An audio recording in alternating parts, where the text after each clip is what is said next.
Everyone, Radhe Radhe. कैसे हैं आप सब?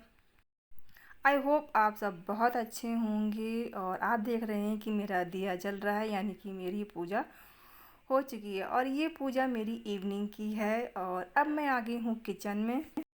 मॉर्निंग और इवनिंग टाइम जो होता है वो किचन के लिए ही रिजर्व होता है। तो आपको दिख रहा होगा कि मैं कढ़ाई में कुछ बना रही हूँ। तो सच में मैं क्या बना रही हूँ मैं आपको बता देती हूँ। तो मैं बना रही हूँ बेसन के लड्डू। तो इसके लिए मैं बेसन को भूंज रही हूँ। मैंने 2 बार ऑलरेडी आप लोगों से बेसन के लड्डू की रेसिपी शेयर की है। तो मैंने पूरी डिटेल आप लोगों को नहीं दिखाई है, बस मैं थोड़ा सा मेथड दिखा दे रही हूँ। और आज मैंने कितनी क्वांटिटी ली है वो भी मैं आप लोगों को बता देती हूँ। तो मैंने लिया है आज हाफ़ के जी बेसन, और उसमें डाला है मैंने हाफ़ के जी घी। यानी कि जो बेसन के लड्डू बनते हैं उसमें क्वांटिटी बराबर से पड़ती है, यानी कि जितना आपने बेसन लिया उतना ही घी और उतना ही उसमें चीनी पड़ेगी। तो चीनी पिसी वाली पड़ती है, इसको कि हम लोग दाने वाली शक्कर भी बोलते हैं या बूरा वाली भी शक्कर बोलते हैं। और कहीं कहीं पे उसको कुछ और भी बोलते हैं, बट हमारे यूपी में उसे बूरा वाली ही शक्कर ही बोलते हैं। तो देखिए बेसन मेरा करीब करीब भुनने वाला ही है।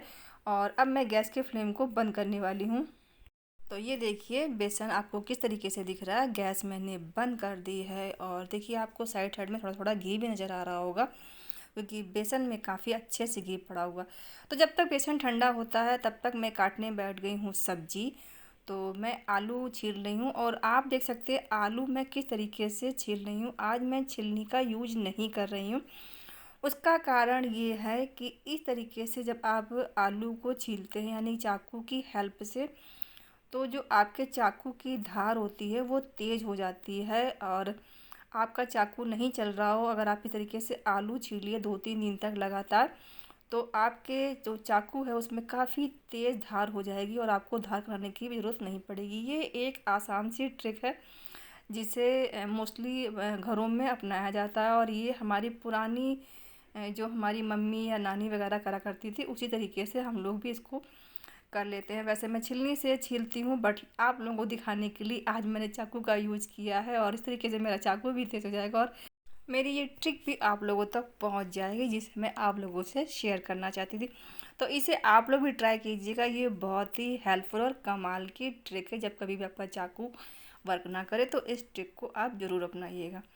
तो मैं आज बनाने जा रही हूँ गोभी आलू की सब्ज़ी। तो गोभी को मैंने काट के रख लिया है, और इसके बाद मैंने आलू को भी छील करके रख लिया है। और एक तरफ मैंने भिंडी भी धो करके और उसकी जो साइडें होती हैं वो भी काट करके मैंने रख दी है। भिंडी को मैं अभी नहीं बनाऊँगी, क्योंकि भी भिंडी में मुझे पानी लग रहा है। तो भिंडी को ऐसे ही हम थोड़ी देर के लिए रख देंगे, और हम सिर्फ आलू गोभी की सब्ज़ी को भी बनाएंगे। तो इस तरफ मैं आ गई हूँ, और जो सब्ज़ी थी मैं उसे धो लूँगी। मैंने ऑलरेडी उसमें पानी डाल के रखा था, बट काटने के बाद मैं मोस्टली 2 पानी से सब्ज़ी को ज़रूर वॉश करती हूँ।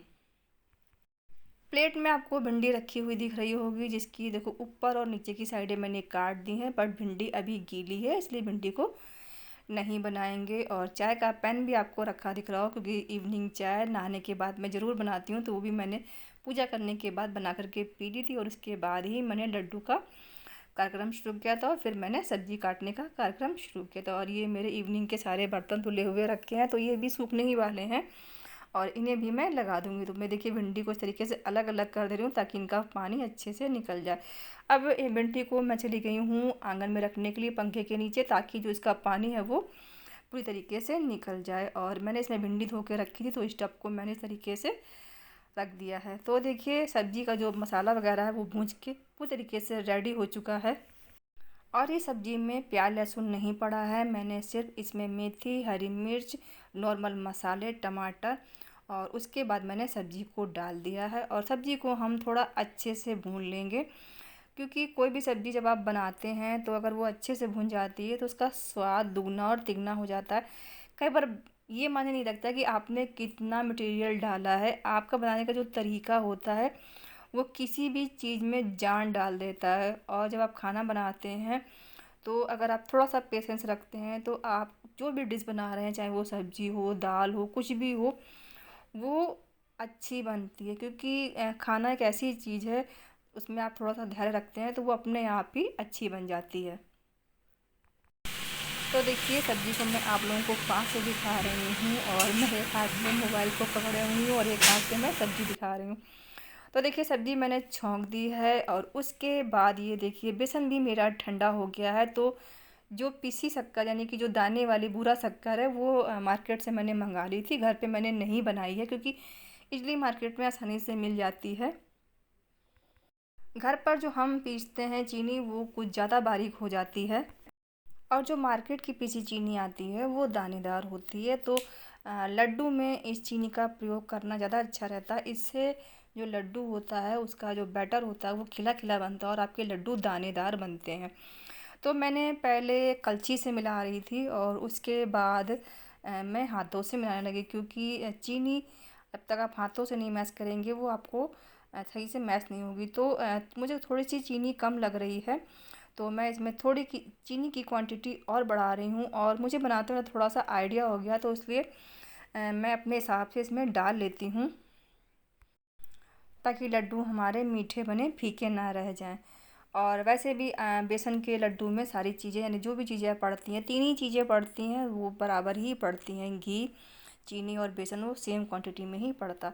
तो अब जो चीनी है उसे अच्छे से हाथों से मिक्स कर ले, नहीं तो कहीं पे मीठा कम रहेगा, कहीं पे ज़्यादा रह जाएगा। और मेरा बेटा लड्डू का इंतज़ार कर रहा है और मुझसे 4 बार उतनी देर में पूछ चुका है कि लड्डू कितनी देर में मुझे देने वाली हो।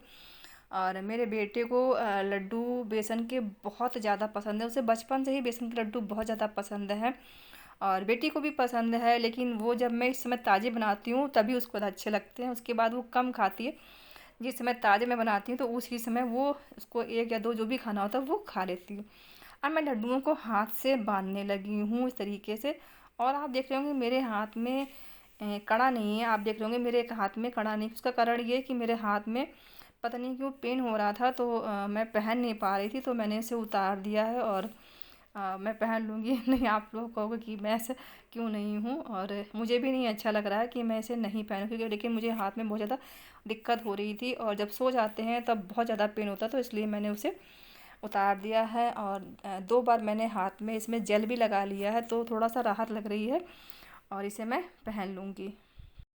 और अब मैं अपने बेटे को आवाज़ दे रही हूँ क्योंकि मुझे एक प्लेट चाहिए और मैं प्लेट लाना भूल गई हूँ और मैं उससे कह रही हूँ कि मुझे बड़ी वाली थाली देना।